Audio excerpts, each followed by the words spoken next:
शांति। आज 13 नवंबर 2024 भारत में बुधवार है। Today is 13th November 2024 and it's Wednesday in Bharat. आज की मुरली का जादुई रहस्य स्वयं को प्रेरणा देने के लिए magical secrets of today's Murli for motivating the self।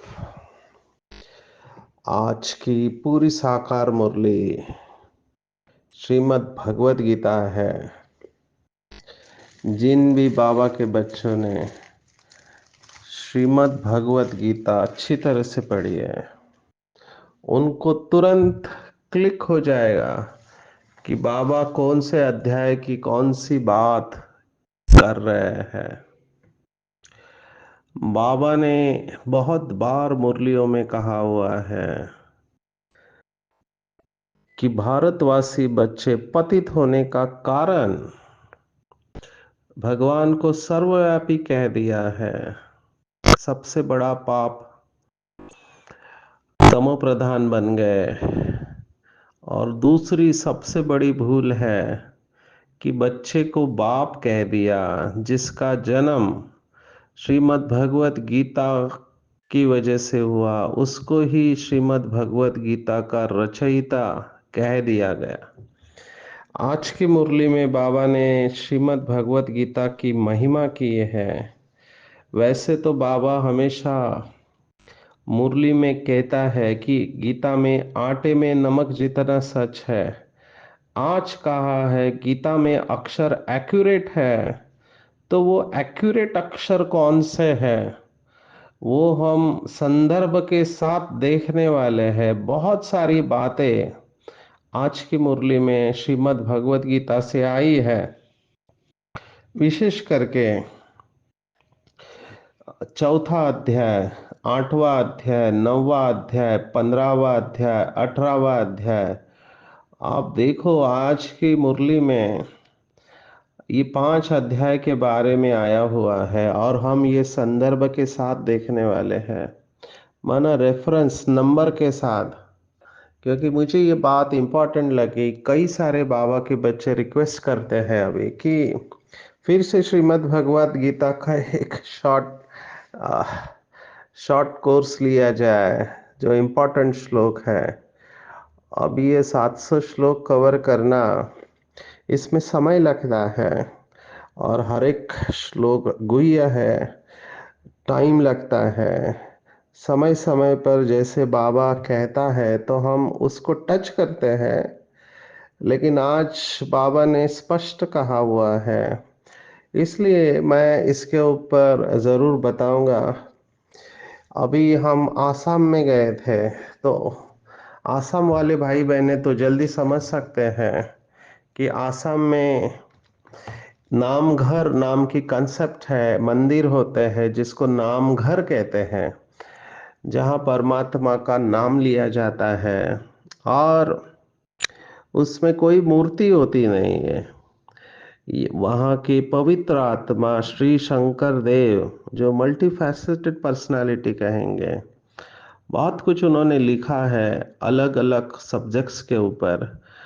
तो उन्होंने इनकी स्थापना की जहाँ पर कोई मूर्ति नहीं होती है। एक छोटा सा लकड़े का मंदिर जैसा होता है उसके अंदर, और उसमें शास्त्र रखते हैं भागवत और श्रीमद् भगवत गीता, और उसके ऊपर वस्त्र डालते हैं।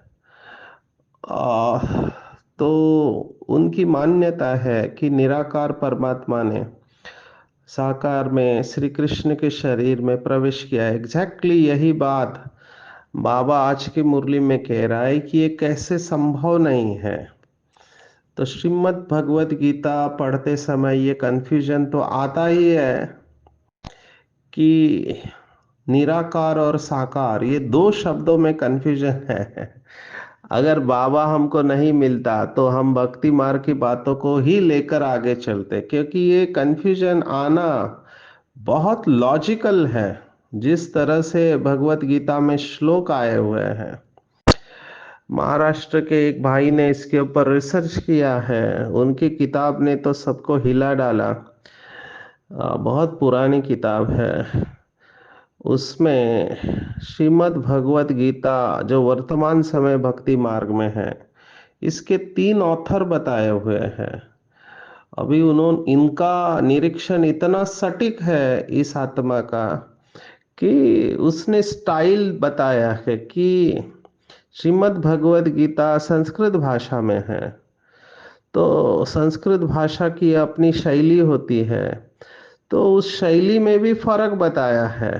तो उन्होंने कौन से अध्याय में मिलावट की गई है, वक्ता कैसे बदला हुआ है, ये उन्होंने संदर्भ के साथ बताया हुआ है। और कई श्लोक वर्तमान श्रीमद् भगवत गीता में जो है, वो श्लोक महाभारत और उपनिषदों में भी है, उसका भी रेफरेंस दिया है। यही रिसर्च श्री बाल गंगाधर तिलक जो फ्रीडम फाइटर रहे हैं, भारत में 3 नाम हमको स्कूल में बताए जाते थे, लाल, बाल और पाल। तो लाल बहादुर शास्त्री, बिपिन चंद्र पाल और Bal Gangadhar Tilak. Tilak was mathematician, actually Tilak mathematician थे और संस्कृत के बहुत ही गाढ़े अभ्यासक थे, और देश के लिए भी उन्होंने बहुत कुछ किया है। महाराष्ट्र में ये गणपति का उत्सव, गणेश का, वो भी उन्होंने चालू किया। तो बाल गंगाधर तिलक को जब जेल में डाला गया, तब उन्होंने गीता रहस्य, 5 साल में जेल में थे, तो गीता रहस्य नाम का रिसर्च बुक उन्होंने लिखा। और ये विशेषता होती है गणितज्ञ लोगों की, वो कैलकुलेशन करते हैं, क्योंकि उनके दिमाग में आंकड़े बहुत अच्छे तरह से चलते हैं, तो कैलकुलेशन करके उन्होंने बहुत कुछ किया हुआ है। अगर फ्रीडम फाइटिंग में उनकी एनर्जी नहीं जाती तो वो गणित में बहुत कुछ कर सकते थे। फिर भी उन्होंने कैलेंडर में संशोधन करके बहुत कुछ रिसर्च किया हुआ है, भगवत गीता के ऊपर भी रिसर्च किया है। तो उनका बुक एक रेफरेंस बुक है, जिनको भी श्रीमद् भगवत गीता के ऊपर रिसर्च करना है तो उनका बुक जरूरी है जानना।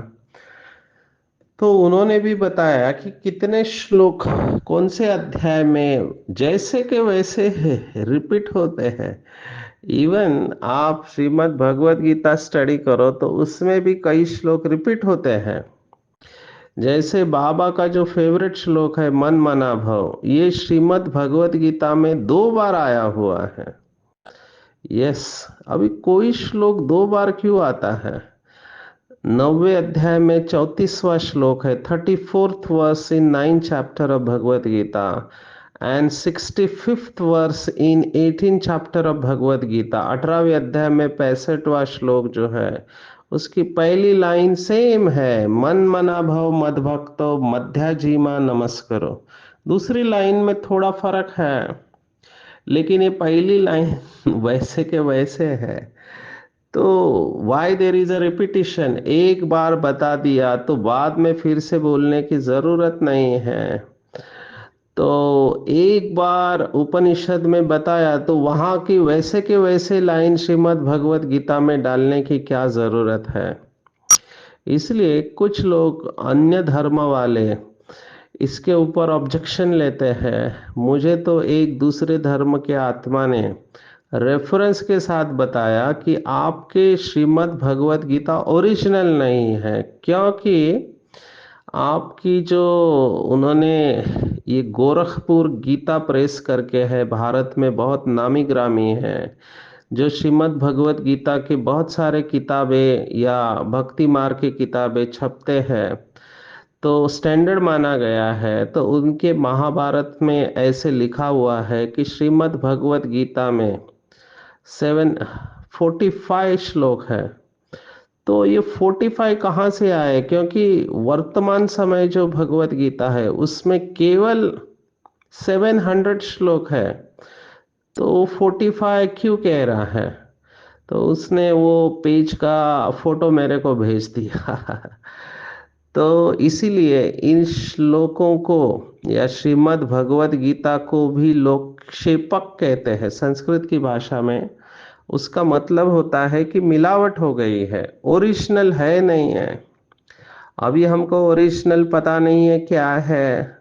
जैसे आप महाभारत धर्म ग्रंथ को देखो, पहले जय नाम था, जय विजय, और फिर महाभारत नाम हुआ। कहाँ 8,000, कहाँ 24,000 और कहाँ लगभग 1 लाख श्लोक अभी वर्तमान समय है। इसका मतलब उसमें एडिशन होते गया। ऐसे ही कुछ श्रीमद् भगवत गीता के साथ हुआ है। कुछ लोग तो ये संशोधन भी कर रहे हैं कि वो 745 वर्सेस जो है वो कौन से रहे होंगे, क्या वो निकाले गए हैं? क्योंकि भारत में डिफरेंस ऑफ ओपिनियन था। दो पंथ हिंदू धर्म में होके गए, एक श्री कृष्ण को मानने वाले और दूसरे शिव को मानने वाले।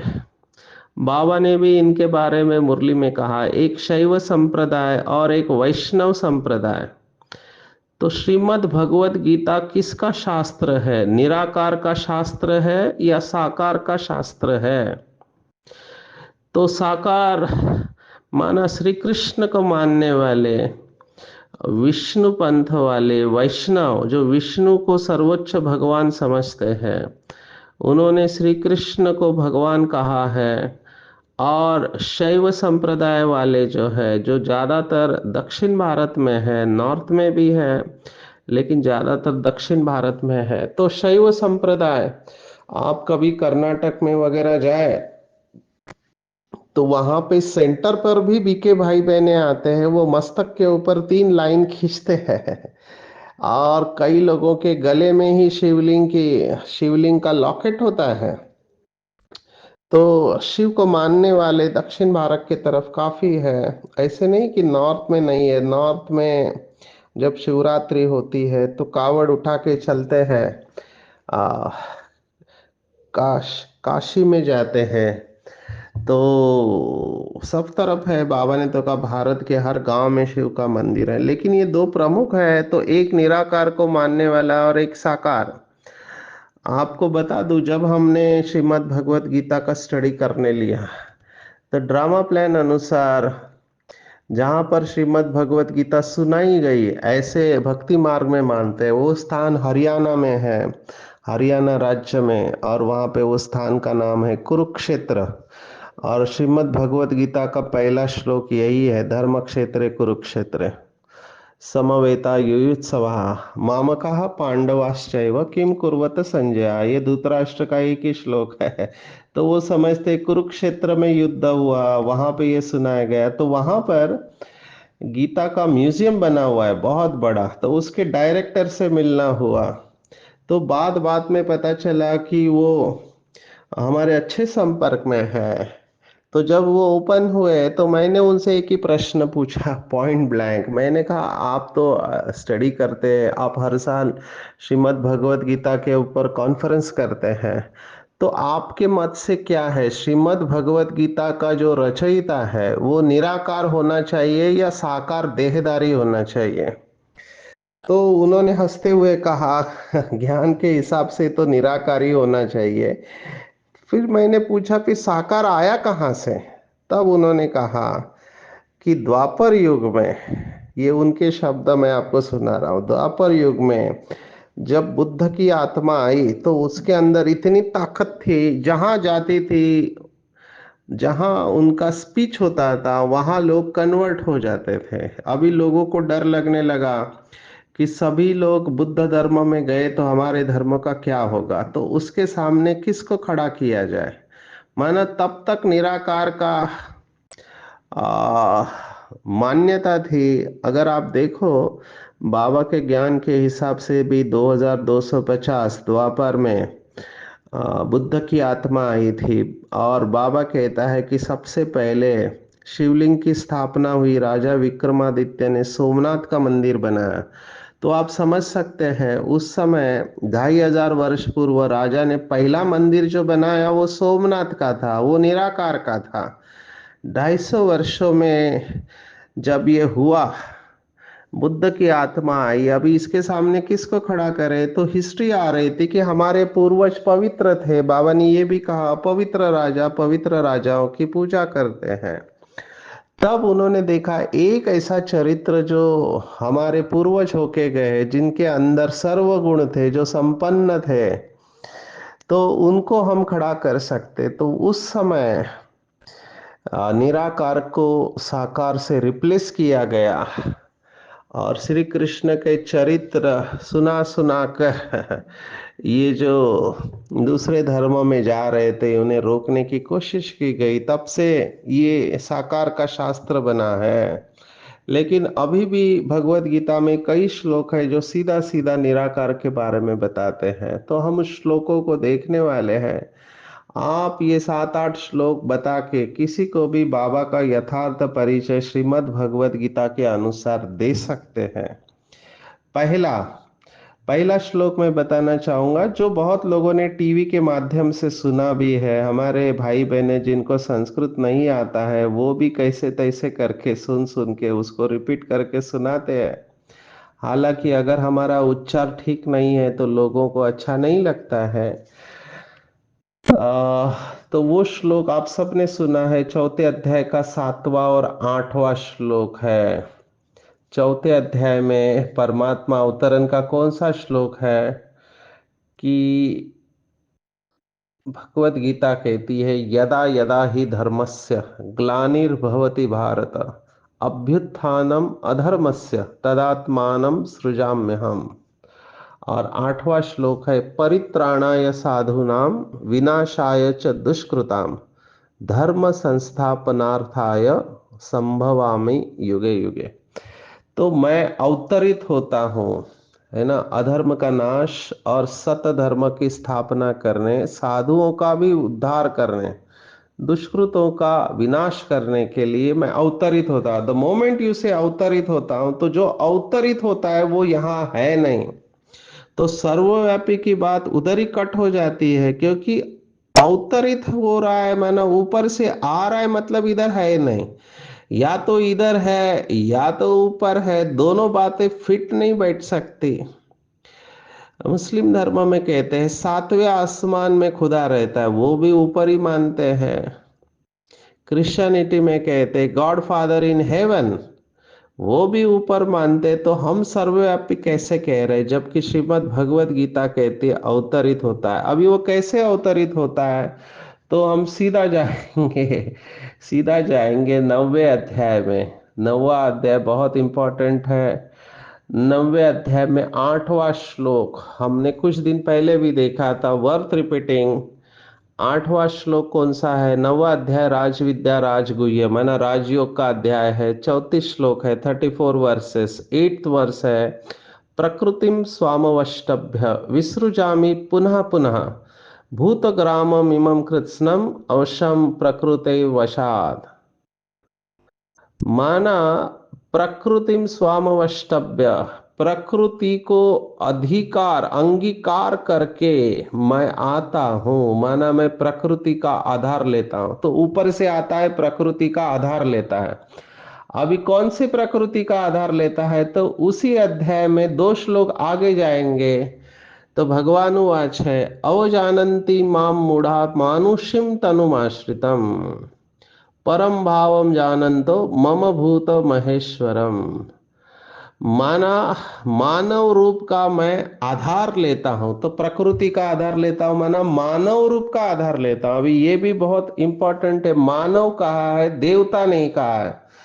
यहां पर भी आप पकड़ सकते हैं कि श्री कृष्ण तो देवता है, मनुष्य नहीं है।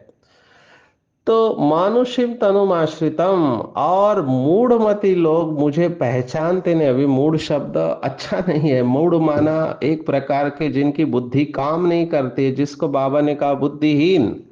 तो ऐसे लोग मुझे पहचान नहीं पाते, क्योंकि मैं साधारण तन में आता हूँ। अभी कितने सारे ब्रह्मा कुमारी में देखते हैं ब्रह्मा बाबा का फोटो लगा हुआ है। उनका ऑब्जेक्शन ही है कि आपने एक देहधारी को भगवान बना लिया है। वो समझते हैं इनका भगवान ये ब्रह्मा ही है, जबकि बाबा कहता है मैं प्रकृति का आधार लेता हूँ, क्योंकि मुझे अपना शरीर नहीं है। तो भगवत गीता ये एक्यूरेट शब्द है। और अगर आप आगे चाहो तो और एकदम परफेक्ट जो बाबा का रूप है, एक अध्याय पीछे, अभी ये आगे पीछे हुआ है। ये सीक्वेंस में होना चाहिए। जैसे हमारी बहनें 7 डेज कोर्स में आत्मा, तीन लोग, परमात्मा ऐसे परिचय देते हैं, लेकिन श्रीमद् भगवत गीता के वर्तमान अध्याय में आगे पीछे हुआ है। अभी हम आगे का श्लोक देखेंगे। 8वां अध्याय में 9वां श्लोक है। 9th verse in 8th chapter of Bhagavad Gita. कवि पुराणा मनुशासितारम अनो अनीयासम अनुस्मृद्य सर्वस्य धातारम अचिंत्य रूप आदित्य वर्ण तमसः परस्तात्। आदित्य वर्णम तमसः परस्तात्। अभी यहाँ पे जो है परमात्मा का रूप बताया हुआ है। अनो अनीयासम माना कवि, माना सर्वज्ञ, पुराण है, अनादि है, अनुशासिताराम माना सबके ऊपर अनुशासन करने वाला, अणु अणियासम माना सूक्ष्मते सूक्ष्म। तो बाबा जब कहता है मैं बिंदी हूं, तो भगवत गीता भी ये कहती है कि मैं बिंदी हूं। तो ये जो श्लोक है ये बताता है कि ये बिंदी है। तो पहला हमने देखा कि वो यहाँ यानी अवतरित होता है, वो प्रकृति का आधार लेता है, साधारण मनुष्य तन में प्रवेश करता है। और उसका रूप कैसे है? तो सूक्ष्मते सूक्ष्म है। अभी आगे जाएंगे कि आत्मा सो परमात्मा ये लोग जो कहते हैं, उसको भी भगवत गीता उड़ा देती है। अगर आप 15वें अध्याय में आप 16, 17, 18 पुरुषोत्तम योग जो है, पुरुषोत्तम परमात्मा, तो उसमें 3 श्लोक है जो बताते हैं कि आत्मा अलग है, परमात्मा अलग है। अभी आत्मा भी अचिंत्य है, परमात्मा भी अचिंत्य है, लेकिन दोनों में फर्क है। तो 15वें अध्याय में चलेंगे। 3 श्लोक है, 16, 17, 18, 16, 17, 18 और 15 चैप्टर। द्वाविमौ पुरुषो लोके क्षर अक्षर एव च क्षरः सर्वाणि भूतानि कूटस्थो अक्षर उच्यते। माना दो प्रकार के पुरुष माना आत्मा है, एक क्षर और अक्षर। अभी उत्तम पुरुषस्त्वन्या परमात्मे उदारतः यो लोकत्रयमाविश्य बिभर्त अव्यय ईश्वर। कि इन दोनों के अलावा एक तीसरा पुरुष है जो पूरे संसार का भरण पोषण करता है। अभी उसको क्या कहती है भगवत गीता? 18वें श्लोक में कहते हैं यस्मात् अक्षरम अतीतो अहम। माना मैं क्षर माना देहधारी जीव, क्योंकि भक्ति मार्ग में शरीर को जीव कहा है और आत्मा को अलग कहा है। जीव है और आत्मा है, ऐसे वो कहते जीवात्मा। तो एक शरीर है, एक आत्मा है, और इन तीनों से ही ऊपर अतो अस्मि लोके वेदे च प्रथित पुरुषोत्तमा। माना इन दोनों से मैं अलग हूं। तो स्पष्ट भगवत गीता कहती कि परमात्मा आत्मा और शरीर दोनों से अलग है। तो सर्वव्यापी की बात गई, आत्मा से परमात्मा की भी बात गई। और ये जो कहते हैं क्या कोटि सूर्य समप्रभ, वो भी बात चली गई, क्योंकि मैं सूक्ष्मते सूक्ष्म हूं। इसलिए बाबा भगवत गीता को कहते हैं कि ये एक्यूरेट बताते हैं परमात्मा का परिचय। अब इन सब श्लोकों को हम एक साथ करेंगे तो बाबा का परिचय देना एज पर भगवत गीता बहुत इजी है। इसलिए बाबा कहते हैं सबसे पहला पाठ पक्का कराओ आत्मा का, जो ब्रह्मा बाबा ने किया। जो भी बाबा के बच्चे कहते हैं हमको अनुभव नहीं हो रहा है, उनको आत्मा का अभ्यास बार बार कहना चाहिए, बार बार अपने अंदर दोहराना चाहिए। मैं आत्मा हूँ, निराकार हूँ। अपने को डिटैच करना चाहिए शरीर से। जितना ये अभ्यास करेंगे, मेरा यह अनुभव है कि हम डिटैच हो जाते हैं। और बहुत काल का अभ्यास होगा तो अनुभव होगा। और एक बार आपने आत्मा के बारे में कन्विंस करा दिया, तो फिर परमात्मा को कन्विंस करना कठिन नहीं है। जो पढ़े लिखे लोग हैं वो आत्मा को नहीं मानते, परमात्मा को भी नहीं मानते, लेकिन अभी बहुत सारा डेटा है, मैं उसमें नहीं जाऊंगा। Out of body experience, near death experience, rebirth study, इन सब से पता चलता है कि एक एनर्जी है जो शरीर के जाने पर भी जिंदा बचती है। इसके ऊपर मैंने पहले भी सुना है, ब्रायन वाइस नाम का साइकियाट्रिस्ट अमेरिकन। अभी ये लोग मानते नहीं थे, लेकिन इन्होंने हिप्नोटिक रिग्रेशन माना सम्मोहन से पिछले जन्म में लेके गए, तब पता चला कोई एनर्जी है, वो सब ये जानती है और वो यात्रा कर रही है अलग अलग शरीरों में। तो ये साइकियाट्रिस्ट कह रहा है, लोगों ने इस किताब को बेस्ट सेलर बना दिया, many lives many master by doctor Brian Weiss. तो अभी लोग इसको स्वीकार करने लग गए। बाबा ने भक्ति मार्ग की फर्क बताया कि जैसे श्री कृष्ण परमात्मा नहीं हो सकते हैं, क्योंकि वो देवता है, उसके माता पिता है, वो गर्भ से शरीर धारण करता है, लेकिन परमात्मा इन सब से अलग है। तो निराकार परमात्मा श्री कृष्ण के शरीर में प्रवेश नहीं करता है। अभी थोड़ा ट्विस्ट है, ध्यान से सुनेंगे। श्री कृष्ण के शरीर में प्रवेश नहीं करता है, लेकिन श्री कृष्ण का जो अंतिम जन्म है और उसका जो शरीर है उसमें प्रवेश करता है। तो श्री कृष्ण के शरीर में नहीं, लेकिन श्री कृष्ण का अंतिम जन्म का जो शरीर है उसमें प्रवेश करता है। यहाँ पे कंफ्यूजन हो गया। जैसे वो लोग कहते हैं अहम ब्रह्मास्मि के बजाय अहम ब्रह्म निवासी होना चाहिए।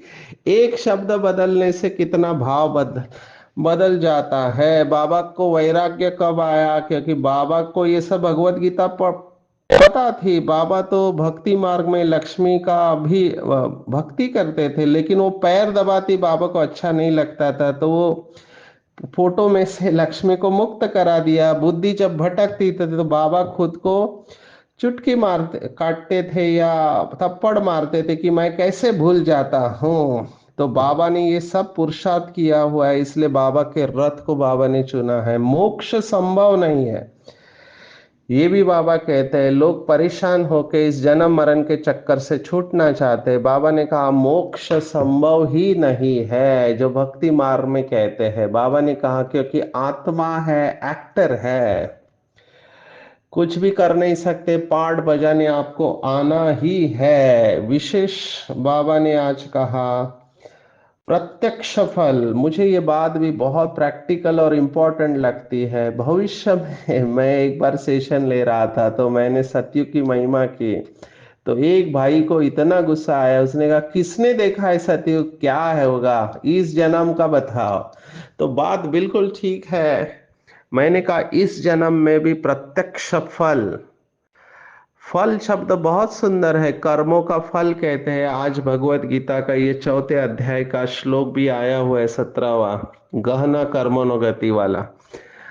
बोद्धव्यच्च विकर्मणा अकर्मण्यश्च बोद्धव्यम गहना कर्मणोगति। तो कर्म अकर्म विकर्म की बात है, तो हम इसको फल के साथ देखेंगे। सबसे बड़ी प्राप्ति इस संगम युग पर है कि अभी अभी किया, अभी अभी श्रेष्ठ फल की प्राप्ति अनुभूति हुई, इसको कहते हैं प्रत्यक्ष फल। और सबसे श्रेष्ठ फल बाबा ने कहा है परमात्मा के साथ का अनुभव होना। मैं मेरे सेशन में कहता हूं आपके पास दुनिया का सभी सुख है, लेकिन आपकी बुद्धि भटक रही है, परमात्मा में स्थित नहीं हो रही है, तो सब कुछ होते हुए भी कुछ काम का नहीं है। और आपके पास दुनिया का कुछ नहीं है, लेकिन फिर भी आपकी बुद्धि अगर परमात्मा के ऊपर एकाग्र हो रही है, आप उसको हर क्षण साथ अनुभव करते हैं, तो आप सबसे अमीर है। तो सबसे श्रेष्ठ फल है परमात्मा के समीपता का अनुभव होना। तो हेल्दी रहने का साधन बाबा ने कहा यह प्रत्यक्ष फल खाना। और कोई आपको पूछे, हिंदी में कहावत है कि हाल चाल कैसा है, तो बाबा ने कहा बड़े नशे से कहो कि हाल खुशहाल है और चाल फरिश्ते की चाल है। बहुत सुंदर जवाब, हाल खुशहाल और चाल फरिश्ते की चाल है। ऐसे बाबा के बच्चे जो श्रेष्ठ प्रत्यक्ष फल खाते हैं, श्रेष्ठ प्राप्तियों में खोए हुए रहते हैं, उनको सर्व की दुआएं दुआएं मिलती है, दुआओं के खजाने से संपन्न बनते हैं, दुआओं में उड़ते रहते हैं। तो मेहनत भी मोहब्बत बन जाती है और पुरुषार्थ में कोई मेहनत नहीं रहती है। तो आज की पूरी मुरली में टेको मैं कहूँगा आत्मा का अभ्यास पक्का करना है। मैं आत्मा हूँ, मैं आत्मा हूँ, मैं आत्मा हूँ, मैं एक्टर हूँ। तो जन्म मरण के चक्कर से न्यारे होने का प्रश्न नहीं, मुझे बेस्ट रोल प्ले करना है। मुझे जो भी रोल ड्रामा प्लान अनुसार मिला है, कुमार कुमारी गृहस्थी माता पिता, जो भी रोल मुझे मिला हुआ है, जो भी ड्यूटी मैं कर रहा हूँ, उसको बेस्ट अच्छे तरीके से प्ले करना है। अपने पार्ट से संतुष्ट रहना है, क्योंकि श्रेष्ठ फल खाना है, प्रत्यक्ष फल। और सबसे श्रेष्ठ फल है मन और बुद्धि से शिव बाबा के साथ में रहना। तो हेल्दी रहेंगे, एवर हेल्दी रहेंगे, हाल चाल खुशहाल और फरिश्तों की रहेंगे। और सभी से दुआओं के खजानों से भरपूर रहेंगे, तो मेहनत मुक्त बन जाएंगे। अच्छा, ओम शांति।